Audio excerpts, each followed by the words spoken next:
Assalamualaikum warahmatullahi wabarakatuh, mahasiswa PGMI IAIN Kudus. Bertemu lagi dengan saya, Ibu Irma Rumaya Syurfa Munif dalam mata kuliah pembelajaran matematika di MI atau SD. Hari ini kita akan membahas mengenai topik materi perangkat pembelajaran. Perangkat pembelajaran ini wajib untuk dibuat oleh setiap guru ketika akan mengajar dan biasanya dibuat di awal tahun pelajaran. Setelah pembagian jam mengajar tentunya. Anda sudah mengetahui akan mengajar kelas berapa, kemudian Anda membuat perangkat pembelajaran sesuai dengan kelas yang akan Anda ajar atau mata pelajaran yang akan Anda ampu. Untuk perangkat pembelajaran atau administrasi pembelajaran ini terdiri atas 4 buku kerja, yakni buku kerja 1, buku kerja 2, buku kerja 3, dan buku kerja 4. Pada buku kerja 1 isinya ada 4. Yang pertama adalah analisis SKL, KI, dan KD. Yang kedua adalah silabus. Yang ketiga adalah RPP. Dan yang keempat adalah KKM atau kriteria ketuntasan minimal. Untuk yang pertama, analisis SKL, KI, dan KD, kita harus tahu dulu apa itu SKL, KI, dan KD. Untuk KI dan KD Anda pasti sudah familiar karena ketika saya minta untuk mencari silabus pembelajaran matematika di MI atau SD, Anda sudah menemukan poin KI dan KD. KI adalah kompetensi inti dan KD adalah kompetensi dasar. KI dan KD ini sudah ditentukan oleh pemerintah melalui penerbitan silabus matematika MI atau SD kurikulum 2013 revisi 2016. Sedangkan untuk SKL, meskipun ada panduannya dari pusat, tapi tetap sekolah mempunyai SKL-nya masing-masing. Dengan melihat dari pusat itu tadi SKL-nya, tapi tetap disesuaikan dengan kebutuhan dari sekolahnya. Di sini yang membuat analisis SKL, KI, dan KD itu tentunya dibuat di dalam rapat sekolah. Jika ada perubahan biasanya diajukan di awal saat rapat awal tahun pelajaran itu tadi. Kalau tidak ada ya berarti dianggap analisis SKL, KI, dan KD-nya itu sama dengan tahun lalu.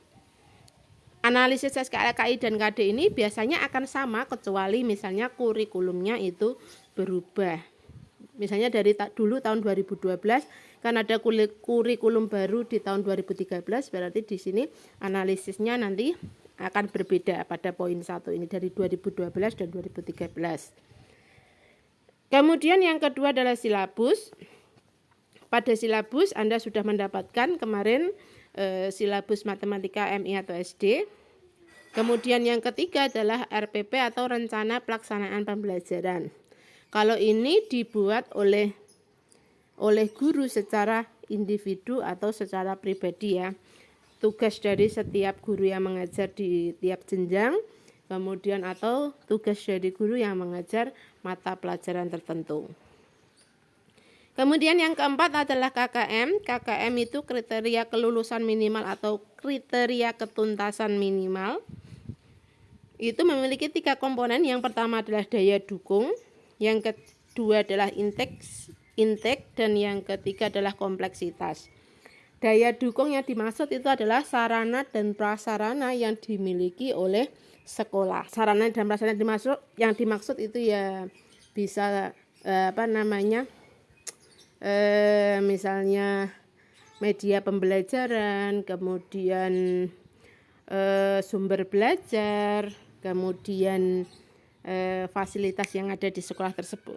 Untuk intake itu adalah kualitas dari siswa atau peserta didik yang menjadi masukan atau menjadi input dari kegiatan pembelajaran, karena kan setiap jenjang ataupun setiap angkatan dari misalnya Anda ngajar kelas 3, terus selama 5 tahun itu Anda mengajar kelas 3. Di tahun ke-6 Anda tetap mengajar kelas 3, tapi kan intake dari tiap angkatan itu tadi yang Anda ajar itu kan beda-beda.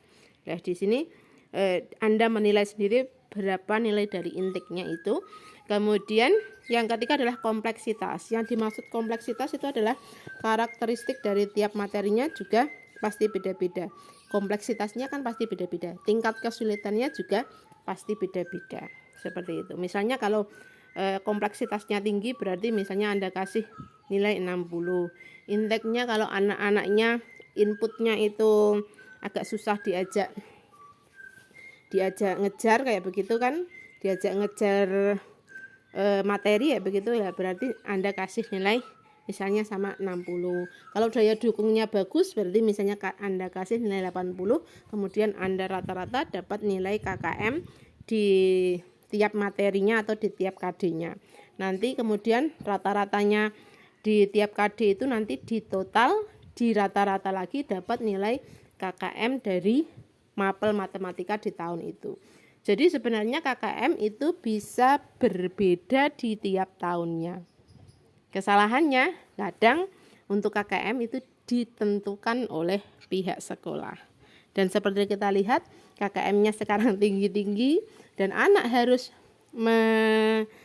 mencapai KKM tersebut, dan kita sebagai guru bagaimanapun caranya harus mencapai KKM tersebut, sehingga ya kalau dulu di saat saya masih menjadi siswa itu mendapatkan nilai 5, 4 itu sudah biasa, di rapot merah itu sudah biasa. Nah, tapi sekarang kan saya lihat nilai di bawah KKM, bahkan nilai 6 itu jarang muncul di raport. Itu menjadi PR kita bersama. Oke, setelah buku kerja 1, mari kita lihat isi dari buku kerja 2. Untuk buku kerja 2 itu biasanya sudah ada panduan dari sekolah ya. Isinya yang pertama adalah kode etik guru, yang kedua adalah ikrar guru, yang ketiga tata tertib guru, yang tentunya sudah ditentukan oleh sekolah. Yang keempat pembiasaan guru. Pembiasaan guru ini disesuaikan dengan pembiasaan yang ada di dalam sekolah itu sendiri. Kemudian yang kelima alokasi waktu. Untuk alokasi waktu Anda sudah tahu belum cara menghitung alokasi waktu? Nanti kalau Anda belum tahu, kalau masih ada sisa waktu ataupun nanti saya akan buat di luar setelah UAS kayak begitu ya. Kalau misalnya Anda belum tahu, nanti akan saya kasihkan gimana cara membuat alokasi waktu. Akan tetapi nanti di luar ini ya. Yang penting itu Anda nanti bisa membuat RPP-nya. Tahu komponen RPP-nya dengan jelas, tahu contohnya dengan jelas. Kemudian yang keenam adalah jurnal agenda guru. Biasanya bentuknya masih berupa kosongan kayak begitu ya. Tinggal kita mengisinya setiap kita mengajar. Kemudian yang ketujuh adalah kalender pendidikan. Untuk kalender pendidikan ini yang membuat juga kurikulum dari sekolah atau pihak sekolahnya. Yang kedelapan program tahunan, dan yang kesembilan adalah program semester. Alokasi waktu program tahunan dan program semester, jika Anda belum jelas dari ketiga komponen tersebut, nanti Anda bisa request. Insya Allah kalau saya sudah waktunya sudah lega, nanti akan saya buatkan video khusus mengenai ketiga komponen buku kerja 2, tapi nanti Anda cantumkan di kolom komentar ini ya. Bu, saya butuh atau saya belum paham untuk ini. Ya, nanti akan saya buatkan video khusus, tapi saya tidak janji dalam waktu dekat. Kemudian yang selanjutnya adalah buku kerja 3. Isinya adalah yang pertama adalah daftar hadir, yang kedua adalah daftar nilai. Daftar hadir dan daftar nilai ini juga dari sekolah ya. Yang ketiga penilaian akhlak atau kepribadian, ini khusus untuk guru di bidang agama ataupun PPKN. Pasti ada ya PPKN, pendidikan kewarganegaraan. Yang keempat adalah analisis ulangan harian. Yang kelima adalah program perbaikan dan pengayaan. Untuk perbaikan dan pengayaan biasanya isinya seperti LKS, ada materi dan soal pengayaan.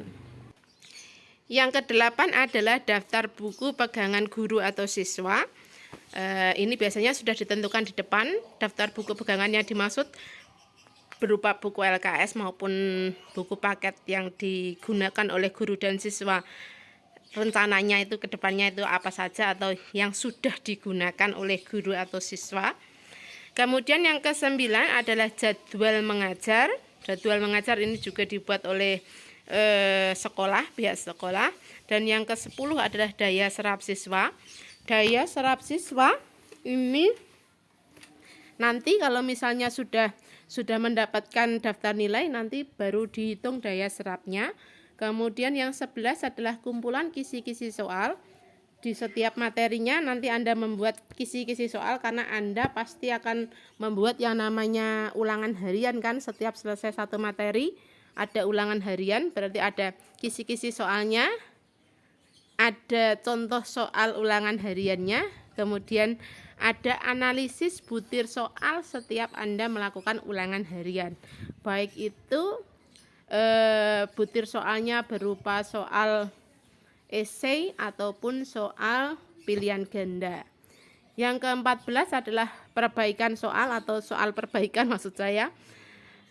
Yang isinya adalah jika siswa di soal ulangan harian itu kok mengalami nilai yang di bawah KKM, nah ini soal perbaikan itu masuk sebagai soal-soal yang bisa digunakan untuk bahan soal remedi ya begitu. Yang ke-15 adalah daftar remedial. Daftar remedial itu berisi nama siswa yang mengalami atau mengikuti program remedial atau pengayaan. Yang selanjutnya adalah buku kerja 4. Untuk buku kerja 4 isinya yang pertama adalah daftar evaluasi diri berupa kinerja guru ya intinya ya.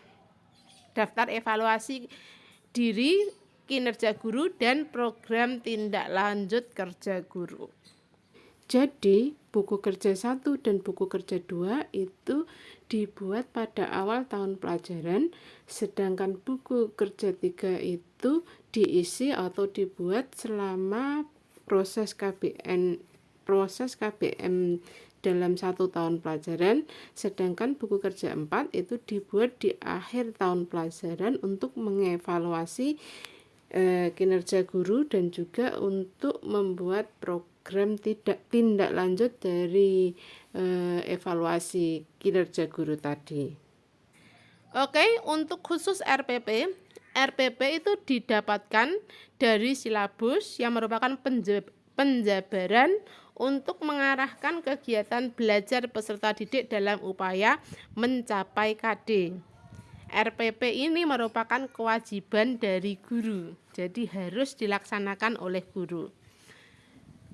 Karena penjabaran untuk mengarahkan kegiatan belajar mengajar peserta didik, berarti RPP ini dibuat di awal atau sebelum melaksanakan kegiatan belajar mengajar. RPP itu disusun untuk setiap KD, tapi satu RPP itu adalah untuk satu kegiatan pelajaran. KD-nya itu bisa dilaksanakan satu pertemuan atau lebih, atau bisa dilaksanakan dalam satu RPP atau lebih gitu ya. Untuk prinsip penyusunan RPP, yang pertama harus memperhatikan perbedaan individu peserta didik, karena setiap peserta didik itu unik. Dalam satu angkatan itu berbeda, tiap angkatan itu berbeda. Dalam satu angkatan, satu kelas itu terdiri atas individu-individu yang berbeda pula. Ada berapa persen yang mungkin jenius, ada yang masuk ke dalam anak yang berkebutuhan khusus, itu harus diperhatikan keunikan dari tiap individunya. Yang kedua, mendorong partisipasi aktif peserta didik. Yang ketiga, mengembangkan budaya membaca dan menulis. Yang keempat, memberikan umpan balik atau feedback dan tindak lanjut. Yang kelima, mengakomodasi keterkaitan dan keterpaduan dari kompetensi dasar atau KD, materi pembelajaran, kegiatan pembelajaran, indikator pencapaian kompetensi atau IPK, penilaian, dan sumber belajar dalam satu keutuhan pengalaman belajar. Yang keenam, mengakomodasi pembelajaran tematik terpadu, keterpaduan lintas mata pelajaran, karena seperti kita tahu pada pembelajaran di tingkat atau jenjang SD atau MI itu sifatnya masih tematik ya. Kemudian juga mengakomodasi lintas aspek belajar dan keragaman budaya. Kemudian prinsip penyusunan RPP yang terakhir adalah menerapkan teknologi informasi dan komunikasi. Ini kalau bisa, karena seperti kita tahu pembelajarannya sekarang dalam 2 tahun ini masih berupa pembelajaran online. Nah, ini harus bisa menerapkan teknologi informasi dan komunikasi. Guru dipaksa harus bisa membuat RPP online, RPP daring gitu ya. Untuk komponen standar RPP itu sesuai dengan standar proses nomor 65 tahun 2013. Unsur yang pertama adalah identitas. Identitas yang dimaksud adalah identitas sekolah, identitas mata pelajaran, identitas kelas atau semester, identitas materi, dan alokasi waktu. Sedangkan untuk komponen yang kedua adalah kompetensi dasar atau KD dari tiap KI dan indikator pencapaian kompetensi atau IPK dari KI 3 dan KI 4. Untuk KI 3 adalah tentang pengetahuan, sedangkan KI 4 adalah tentang keterampilan. Untuk komponen yang ketiga adalah tujuan pembelajaran, materi pembelajaran, metode pembelajaran, media pembelajaran, dan sumber belajar. Untuk komponen standar yang keempat adalah langkah-langkah atau sintaks pembelajaran yang secara umum berisi pendahuluan, inti, dan penutup. Kemudian untuk poin yang terakhir adalah poin mengenai penilaian hasil belajar yang berisi instrumen penilaian hasil belajar dan juga rubrik penilaian. Untuk penilaian hasil belajar nanti akan Anda pelajari atau sudah Anda pelajari pada mata kuliah evaluasi pembelajaran. Demikian komponen standar RPP. Nanti Anda bisa lihat pada contoh-contoh RPP yang ada di internet maupun